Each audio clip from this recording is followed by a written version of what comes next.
आसिम मुनीर को free lunch दिया था डोनाल्ड ट्रंप ने, अब कहा है गाजा में फौज भेजने के लिए तैयार रहो। अब आसिम मुनीर साहब ऐसे फंस गए कि अगर गाजा में फौज भेजनी है तो घर में गए और नहीं भेजनी है तो वहां से गए। आजकल बहुत सारा जेनजी की बात होती है और यह माना जाता है कि जेनजी सोशल मीडिया से बहुत प्रभावित होती है। तो मैं उनको कहना चाहता हूं कि ये बताइए साहब, ये पानी की बोतल 10 रुपए की आती है, ठीक, पानी तो 10 रुपए का है, पर फेसबुक फ्री है, यूट्यूब फ्री है, ट्विटर फ्री है, इंस्टाग्राम फ्री है।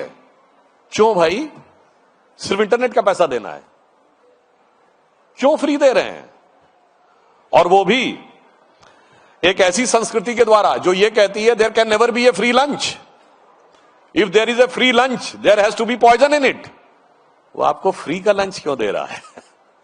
फ्री में क्यों दे रहा है? इसका मतलब कुछ ना कुछ आपके दिमाग में वो चीजें लाई जा रही हैं, उसे समझना चाहिए। और वैसे भी एक और मैं बात कहूं, थोड़ा सा विषयांतर होते हुए, फ्री लंच जब दिया जाता है, ये अमेरिकन प्रोवर्ब है, तो आसिम मुनीर को फ्री लंच दिया था डोनाल्ड ट्रंप ने, अब कहा है गाजा में फौज भेजने के लिए तैयार रहो। मतलब ये समझना चाहिए कि अगर बुलाया गया है, अब आसिम मुनीर साहब ऐसे फंस गए कि अगर गाजा में फौज भेजनी है तो घर में गए और नहीं भेजनी है तो वहां से गए। इसलिए ये जस्ट मैंने सिर्फ आपसे बात की, इसलिए आज की जेन जी को यह भी बहुत ध्यान रखना है कि जो कुछ आपको बताया जा रहा है, जो कुछ आपको दिखाया जा रहा है, जो कुछ आपको समझाया जा रहा है, वो क्यों समझाया जा रहा है, इसको बहुत गहराई से समझने की आवश्यकता है। आपके ब्रेन्स को कैप्चर करके एक पर्टिकुलर दिशा में ले जाने के लिए, और उस दिशा से यदि बचना है तो माननीय प्रधानमंत्री जी ने कहा है कि ये अमृत काल है 2047 तक, और इस अमृत काल में हमें न सिर्फ भारत को विकसित राष्ट्र बनाना बल्कि गुलामी की मानसिकता के हर प्रभाव से मुक्त करना है। और गुलामी की मानसिकता का वो प्रभाव जो हमारे अंदर बैठा हुआ है, वो आज दुनिया को भी एक नया संदेश देगा। आपने देखा कि अयोध्या में धर्म ध्वजा और सोमनाथ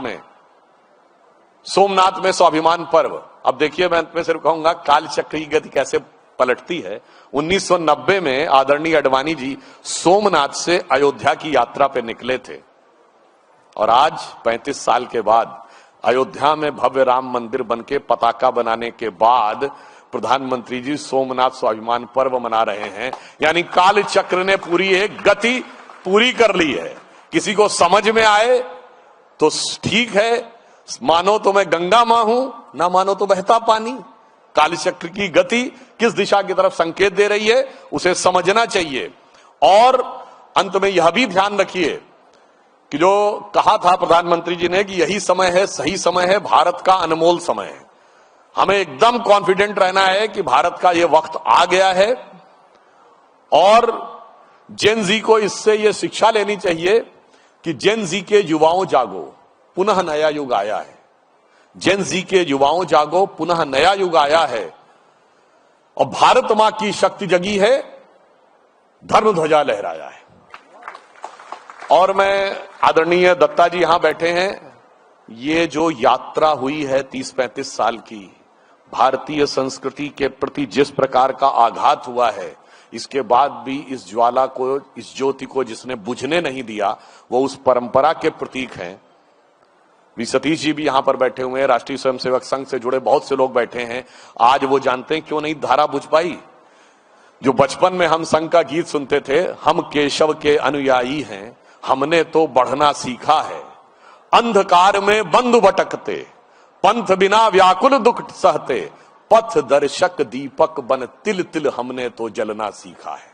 तो जिन लोगों ने अपने को पथ दर्शक दीपक की तरह जलाया, जिसमें वो कहा था कि तृषित जनों को जीवन देंगे, मां अब हम मधुरित लाएंगे, सुर सरी देने हिमगिर के सम, हमने तो गलना सीखा है। क्योंकि ऐसे लोगों ने अपनी एक उस परंपरा का निर्वाह किया, इसकी वजह से आज राष्ट्रवाद की वह ज्योति प्रखर ज्वाला बनकर हमारे सामने आकर खड़ी है।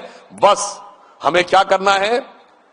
देखिए साहब, ज्ञान तो ऋषि मुनि दे गए, कर्म का कार्य डॉक्टर हेडगेवार गुरुजी से लेके आज तक संघ के प्रचारक कर रहे हैं। अब बस उस कार्य की उपासना हमें करनी है, तब ज्ञान कर्म और उपासना तीनों की त्रिवेणी से भारत मां की यह शक्ति पुनर्जागृत होगी। और आज एक और बिंदु कह देता हूं समाप्त करने से पहले, दुनिया में लड़ाई हो रही है, रशिया यूक्रेन की लड़ाई है, अमेरिका का वेनेजुएला के ऊपर, तो Iran China Taiwan, America Iran, Cambodia Thailand सब लड़ रहे हैं। किस चीज के लिए? या तो कब्जा कर लो, एनेक्सेशन, या सब्जुगेशन, या डोमिनेशन। मगर भारत में भगवान राम ने जब लंका जीता तो एनेक्सेशन नहीं किया, अपने राज्य में नहीं मिलाया, ना अपना कोई डेप्यूटी बैठाला, ना सब्जुगेशन किया, ना डोमिनेशन किया।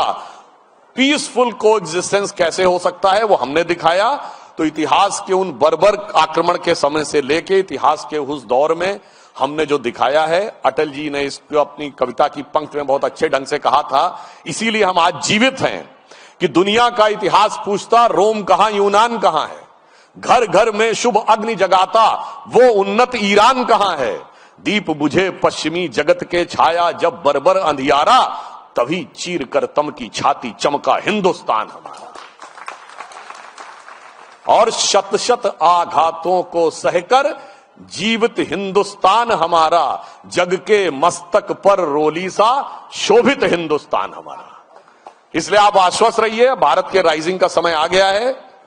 बस हम वर्तमान को सही संभालें कि गौरवशाली था भूत प्राचीन काल, भविष्यत भी महान है अगर संभालें आप उसे जो वर्तमान है। धन्यवाद।